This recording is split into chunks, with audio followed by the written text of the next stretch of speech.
আসসালামু আলাইকুম। ইনশাআল্লাহ আশা করি সবাই ভালো আছেন। আলহামদুলিল্লাহ আমিও ভালো আছি। যে যেখান থেকে আমার ভিডিওটি দেখছেন সবাইকে অসংখ্য ধন্যবাদ ও সর্বপ্রতি ভালোবাসা রইল।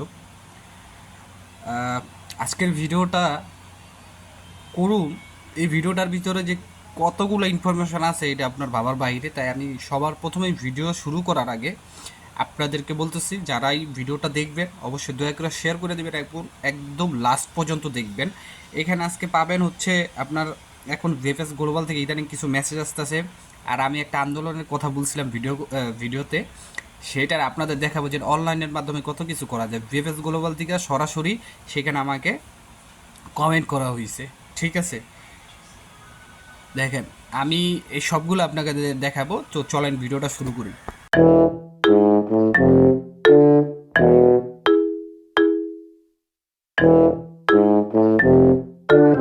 তো সব কিছুর জন্য আলহামদুলিল্লাহ।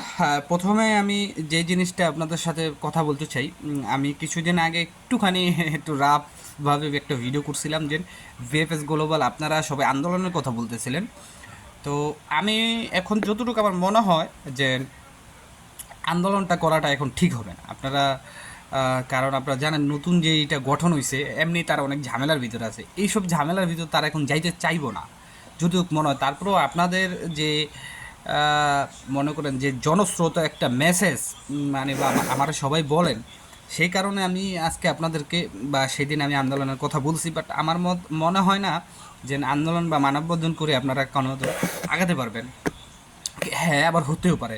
তবে যেহেতু অনলাইনে এই বিষয়টা সরাসরি করলে একদম গোড়াঘর পর্যন্ত যাবে, তো এই জন্যই আমি ওদিনকে এই বিষয়টা বলছিলাম। একটু দেখেন, আমি আপনাদেরকে বলছিলাম সবাই হ্যাশট্যাগ ভিএফএস গ্লোবাল এবং হ্যাশট্যাগ ইতালি এম্বাসি দেন, আমার ভিডিওতে দেন।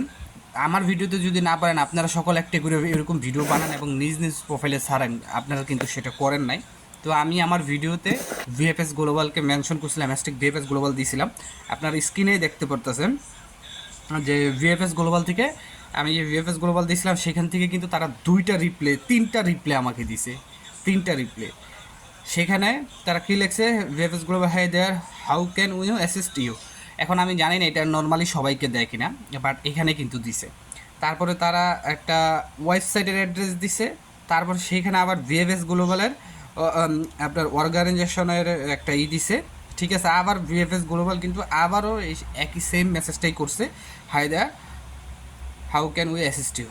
এই গেল একটা বিষয়। তো এখন আমি বলতে চাই যে আজকের ভিডিওটাতে আমি যতটুকু বলতে চাই, ভিএফএস গ্লোবালের যদি কোনো কর্তৃপক্ষ আপনারা ভিডিওটা দেখে থাকেন, দেখেন যারা পাসপোর্টগুলি জমা দিয়েছে তারা কিন্তু অতিরিক্ত, একদমই অতিরিক্ত তারা ধৈর্যহারা হয়ে গেছে, ঠিক আছে? এখন তারা তাদের কুল কিনার নাই। আর এখন বাঙালি যেহেতু হুজুকেও আমরা যারা ওস্তাদ মনে করবেন যে এখন যেহেতু দেশের ভিতরে একটা সুযোগ সুবিধা পাইয়া গেছে, তাহলে কিন্তু মনে করেন আপনাদের বিরুদ্ধে একটা কঠোর পদক্ষেপ তারা নিতে চলতেছে। তো আপনারা যদি আমার ভিডিওটা দেখে থাকেন, অবিলম্বে যত তাড়াতাড়ি সম্ভব আপনারা সবার আগে যেইটা আপনাদের হাতে আছে সেটা হচ্ছে অ্যাপয়েন্টমেন্টের যে বিষয়টা, কারণ এখন অ্যাপয়েন্টমেন্টের বিষয়টা নিয়ে সবাই ঘাবড়ানো। তো আপনারা এটা ওয়েবসাইটের মাধ্যমে আপনারা জানিয়ে দেন যে যারা ইমেল করছে এখন তো অ্যাপয়েন্টমেন্ট পায় নাই তাদেরকে কেমনে কী করা হবে।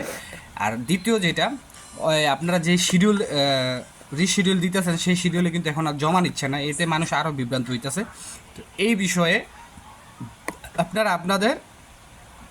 আপনাদের যে অবস্থান সেই অবস্থানটা আমাদেরকে জানান। কারণ আপনারা ওয়েবসাইটে নির্দেশনা দিচ্ছেন কি শুধু পাসপোর্ট ডেলিভারি দেওয়া হবে, পরবর্তীতে নির্দেশনা না দেওয়া পর্যন্ত কোনো ধরনের পাসপোর্ট জমা নেওয়া হবে না, কোনো কিছু করা হবে না।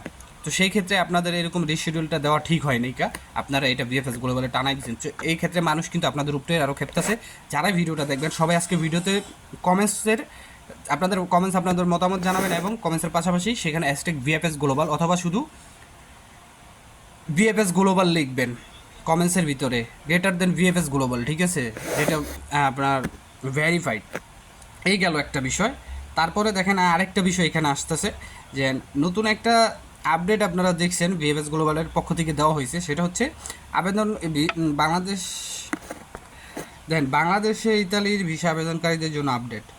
আবেদনকারীদের মনে করিয়ে দেওয়া হচ্ছে যে Italy Italy back Dhaka VFS global .com email আইডিতে ইমেল পাঠিয়ে তাদের ভিসা আবেদন প্রত্যাহার করে যে কোনো মুহূর্তে দূতাবাস থেকে তাদের পাসপোর্ট ফেরত দেওয়া সম্ভব। মানে এটা আপনাদের জন্য ইজি করছে, আপনারা স্ক্রিনে দেখতে পারতেছেন। এটা অনেক আগের, এটা নিয়ে কথা বলার কিছু নেই। তারপরেও এটা যারা করতে চান, যারা মানে পাসপোর্ট উইথড্র দিবেন, আপনারা ঘরে বসে এটার মাধ্যমে পাসপোর্ট উইথড্র দিতে পারবেন। তারপরে যে বিষয়টা সেটা হচ্ছে আপনারা এই যে দেখেন একটা ভাইয়ের তিনি জমা দিছিল 18ই আগস্ট, এটা দেখতে পারতেছেন আমি, তিনি যে জমা দিছে এবং তারা রিজেক্ট করে দেওয়া হয়েছে। এটা 18ই আগস্ট জমা দিছে এবং তিনি 12ই আগস্ট এটাকে রিসিভ করছে। তো এখানে তার এটা ছিল হচ্ছে লাবর সুবার দিনাতো মানে স্পন্সর ভিসা, ঠিক আছে। তো এখানে তাকে আপনার রিজেক্ট করা হয়েছে কারণ তার যে নলস্তা সেটা রেভোকাতো করা হয়েছে, মানে তার মালিক প্রত্যাহার করা হয়েছে, প্রত্যাহার করে নিছে। এই জিনিসটা যারা বুঝতেছেন না বা যিনি আছেন, আমি বলি এটার কারণ হচ্ছে ধরেন আপনার মালিক আপনার জন্য জমা করছিল, ঠিক আছে, আপনার কাগজ উঠছে সেই পর্যন্ত মালিকের জবাব ছিল ইয়াস।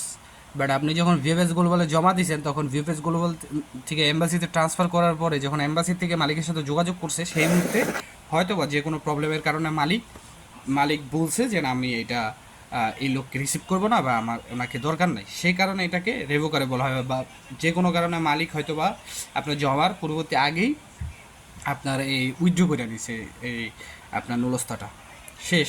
এই একটা বিষয় গেল। আরেকটা বিষয় হচ্ছে এখন অনেকে মেসেজের অনেকের মোবাইলে মেসেজ আসতেছে ভিএফএস গ্লোবাল থেকে।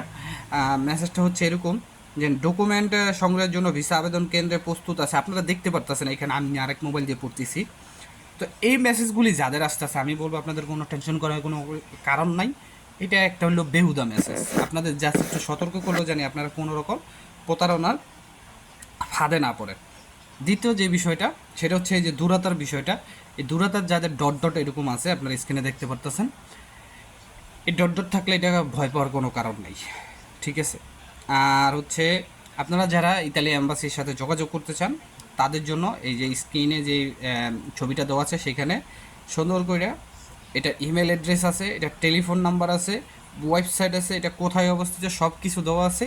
সুন্দরভাবে আপনারা এখান থেকে করে নিতে পারবেন। আর ভিএফএস গ্লোবালে যদি কেউ হেল্প ডেস্কের নাম্বার চান তাহলে আমি বলবো আপনারা যে কাগজটা জমা দিয়েছেন যেদিন, আপনাদের সাদা একটা এত বড় কাগজ দেওয়া হয়েছে ব্যাংক রিসিটের সাথে, সেইখানে একদম নিচে দেখবেন ভিএফএস গ্লোবালের আপনার যে হেল্প ডেস্কের নাম্বার, সেই নাম্বার দেওয়া আছে। তো আপনারা সেই নাম্বার থেকে তাদের সাথে যোগাযোগ করতে পারবেন, ঠিক আছে। আর আমি সবচেয়ে বড় যে বিষয়টা, যেহেতু রিশিডিউলের একটা ভিডিও আমি করছি, এখন অনেকেই কিন্তু রিশিডিউলের সে ডেট অনুযায়ী যাইয়া জমা দিতে পারতেছে না।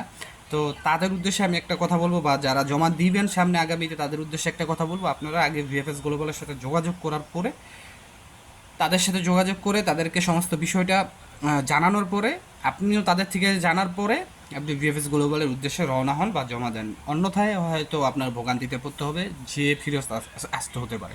তো আজকের মতো ভিডিওটা এখানেই, আবারও মনে করে দিতেছি ভিডিওটা শেয়ার করবেন এবং কমেন্টসে হ্যাশট্যাগ ভিএফএস গ্লোবাল এবং ইতালি এম্বাসি পারবেন আর যত পারেন শেয়ার করবেন। সবার জন্য দোয়া রইল, সবার জন্য দোয়া করবেন।